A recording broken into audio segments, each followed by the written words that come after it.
दीदी, मुझे बहुत जोरों से भूख लगी है, कुछ खाने को दे दो। अभी तो मैं खाने के लिए कुछ बनाया ही नहीं है। फिर हम लोग क्या खाएंगे दीदी? भूख से मेरे पेट में दर्द हो रहा है। वैसे भी रोजाना हमें सही से खाना भी नहीं मिलता। ऐसी परेशानियां हमें कब तक और देखनी होंगी दीदी? एक दिन सब कुछ ठीक हो जाएगा, तुम चिंता मत करो। जैसे ही बारिश रुकती है मैं बाहर जाऊंगी और कुछ खाने के लिए लेकर आऊंगी। पांचों अनाथ बहनें एक छोटी सी झोपड़ी में अपना गुजारा कर रही थी। झोपड़ी में पानी टपकता तो नहीं था, लेकिन बारिश होने की वजह से घर के अंदर पानी भर जाया करता था। दीदी दीदी, देखो पानी बहने लगा है, हमारे बिस्तर गीले हो जाएंगे। राधिका सुनो, मेरे साथ जल्दी जल्दी बिस्तर उठवा दो, नहीं तो हमारे पास रात को सोने के लिए बिस्तर भी नहीं बचेंगे। ठीक है दीदी, मैं आपकी मदद करती हूँ। वैष्णवी अपनी चारों बहनों में से सबसे बड़ी थी और वो सभी की बहुत अच्छे से देख रेख भी करती थी। राधिका उससे छोटी थी, इसलिए वो हमेशा राधिका की ही मदद लिया करती थी। बाकी की तीनों बहनें छोटी थीं, इसलिए वो पढ़ाई कर रही थी। आज अगर हमारे माता पिता जिंदा होते तो हमें ये सारे दिन देखने नहीं पड़ते। माँ पिताजी हमें छोड़कर चले गए, लेकिन हम बहनें एक दूसरे का साथ जिंदगी भर कभी नहीं छोड़ेंगे। हाँ राधिका, तुमने बिल्कुल सही कहा। पांचों बहनें एक दूसरे से बहुत प्यार करती थीं। अब दोनों बहनें मिलकर पहले तो घर के अंदर से पानी को बाहर निकालती हैं और फिर घर सुखाकर बिस्तर लगाती हैं। जब बारिश थम जाती है तो राधिका घर से बाहर खाना लेने चली जाती है। अपनी बहनों को ये बोल तो दिया है कि मैं खाना लेने जा रही हूँ, लेकिन मेरे पास तो खाना लेने के लिए पैसे ही नहीं है, तो फिर खाना आएगा कैसे? राधिका चलते चलते एक रेस्टोरेंट के पास पहुंच जाती है, जहां पर वो रेस्टोरेंट की कांच की खिड़की के अंदर से झांक कर अमीर लोगों को खाना खाते हुए देखती है। अरे बस भाई यार, मेरा तो पेट भर गया, अब मैं नहीं खा सकता। अरे तूने बिल्कुल सही कहा, मेरा भी पेट भर चुका है और अब मैं नहीं खा पाऊंगा। चलो अब घर चलते हैं। नितिन और विपिन ने अपने लिए बहुत सारा खाना ऑर्डर किया था। अलग अलग प्रकार की डिशेस थी जो वहां खाने की टेबल पर पड़ी हुई थी। वो इतना सारा खाना छोड़कर वहां से जा रहे थे। जैसे वो रेस्टोरेंट के बाहर आते हैं, उन्हें देखकर राधिका उनके पैरों में गिर जाती है और उनसे कहती है, रुको साहब, रुको, मुझे थोड़ी सी मदद चाहिए आपकी। आपने जो रेस्टोरेंट में खाना खाया है, वो रेस्टोरेंट का वेटर कूड़े में फेंक देगा और वो खाना खराब हो जाएगा। मेरी 4 बहनें हैं जो घर पर भूखी हैं। आप वो खाना मुझे लाकर दे दो। अगर मैं अंदर गई तो वेटर मुझे मार मार कर बाहर भगा देगा। राधिका के इस तरह बोलने पर नितिन और विपिन दोनों को उसके ऊपर तरस आ जाता है। वो रेस्टोरेंट के अंदर जाते हैं और जो भी बचा हुआ खाना था उसे वेटर से कहकर पैक करवा देते हैं। ये लो खाना। लेकिन बारिश शुरू हो गई है, तुम इतनी बारिश में कैसे जाओगी? साहब मैं चली जाऊंगी, मेरी मदद के लिए आपका बहुत शुक्रिया। चलो गाड़ी में बैठो, हम तुम्हें छोड़ देते हैं। ये सुनकर राधिका खुश होती है, जिसके बाद वो उनकी गाड़ी में बैठ जाती है। नितिन और विपिन दोनों उसे उसकी टूटी फूटी झोपड़ी के बाहर छोड़ देते हैं। तुम यहाँ रहती हो? चलो, दोबारा कभी मिलना हुआ तो तुम्हारी मदद जरूर करूंगा। अभी मुझे किसी जरूरी काम से जाना है। विपिन और नितिन दोनों भाई इतना कहकर वहां से चले जाते हैं। उसके बाद राधिका खाना लेकर घर के अंदर आती है। अब पांचों अनाथ बहनें उस खाने को बहुत शौक से खाती हैं। दीदी, आप ये खाना कहाँ से लेकर आई हो? ये तो बहुत स्वादिष्ट है। खाने का स्वाद तो बिल्कुल 5 स्टार होटल की तरह लग रहा है। हाँ दीदी, सच में बहुत स्वादिष्ट है। कहाँ से लाई हो? आपने बताया नहीं। खाना मैं 5 स्टार होटल से ही लेकर आई हूँ। राधिका अपनी बहनों को सब कुछ बताती है। भगवान उन भाइयों का भला करे जिन्होंने तुम्हारी मदद करी और जिनकी वजह से आज हम पेट भर खाना खाकर सो जाएंगे। उस दिन पांचों अनाथ बहनें पेट भरकर खाना खाती हैं और सो जाती हैं। रात को बहुत तेज बारिश शुरू हो जाती है, जिससे उनके घर की छत आंधी तूफान में उड़ जाती है। दीदी, मुझे बहुत डर लग रही है, घर में बारिश आ रही है। देखो ना, छत उड़ गई है। वैष्णवी और राधिका जैसे ही नींद से उठती हैं, वो देखती हैं कि उनके घर की छत उड़ चुकी है और अब उनके पास वहां से जाने के अलावा और कोई चारा नहीं बचा था। चलो दीदी, यहाँ से चलते हैं, कहीं दीवारें भी गिर ना जाए।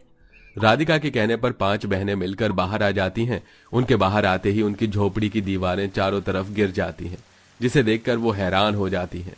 हे भगवान, शुक्र है हम सही समय पर घर से बाहर निकल आए, नहीं तो आज अनर्थ ही हो जाता।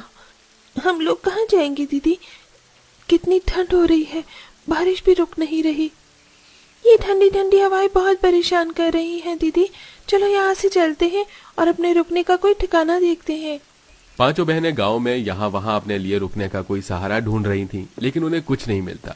काफी दूर चलने के बाद जब वो पांचों थक जाती हैं तो एक पेड़ के नीचे आकर बैठ जाती हैं। वैसे तो बारिश बहुत तेज हो रही है, लेकिन पेड़ के नीचे बारिश थोड़ी कम लगेगी।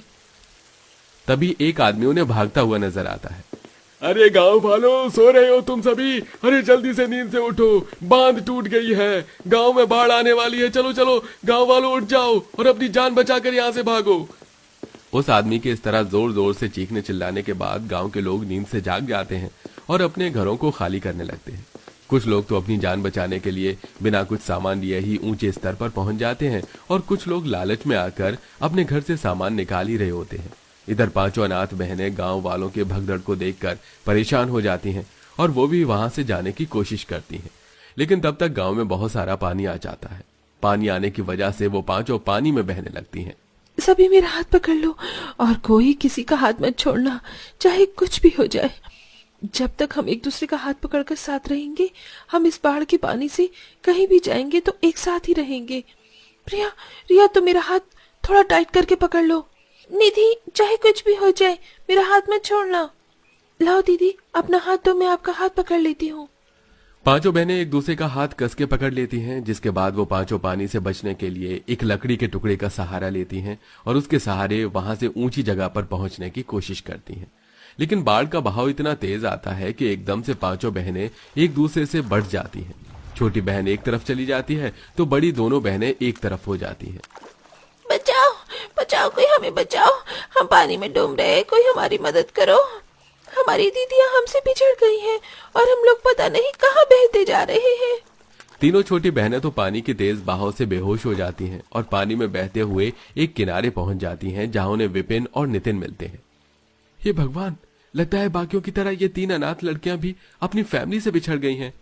अरे जरा देखो गरीब लड़कियों की हालत को, बेचारी पानी से बेहोश हो गई है। चलो इनकी मदद करते हैं। दोनों भाई मिलकर उन तीनों की बहुत मदद करते हैं, जिससे तीनों बहनों को होश आ जाता है तो वो अपनी बड़ी बहनों को ढूंढने लगती हैं।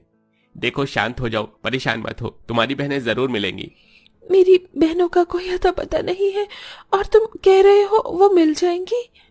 हौसले पर तो दुनिया कायम है। देखो, ये सारे लोग, ये सभी अपने परिवार से बिछुड़ गए हैं और यहाँ हमारे लगाई कैंप में अपने परिवार के मिलने का इंतजार कर रहे हैं। तुम भी इंतजार करो, तुम्हारे परिवार वाले तुम्हें ढूंढते हुए जरूर आएंगे।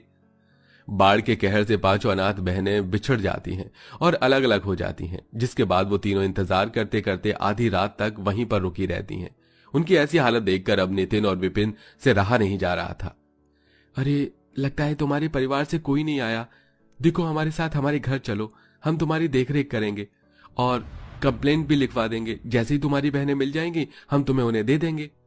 अब तीनों गरीब बहनों के पास और कोई चारा नहीं था। वो नितिन और विपिन के साथ रहने के लिए चली जाती हैं। यहाँ नितिन और विपिन दोनों उन तीनों का बहुत अच्छे से ख्याल रखते हैं। इधर बाढ़ के बाद उनकी दोनों बड़ी बहनें उन्हें गांव में बहुत ढूंढती हैं, लेकिन उन्हें उनकी छोटी बहनें कहीं नजर नहीं आती, जिसके चलते वो रो रो के पागल हो जाती हैं। उन्हें लगता है कि बाढ़ के चलते उनकी बहनें भी उनके माता पिता की तरह भगवान को प्यारी हो गईं। अब जो है हम एक दूसरे के लिए हैं। दीदी, हम एक दूसरे का साथ नहीं छोड़ेंगे, चाहे कुछ भी हो जाए। चलो राधिका, शहर चलते हैं।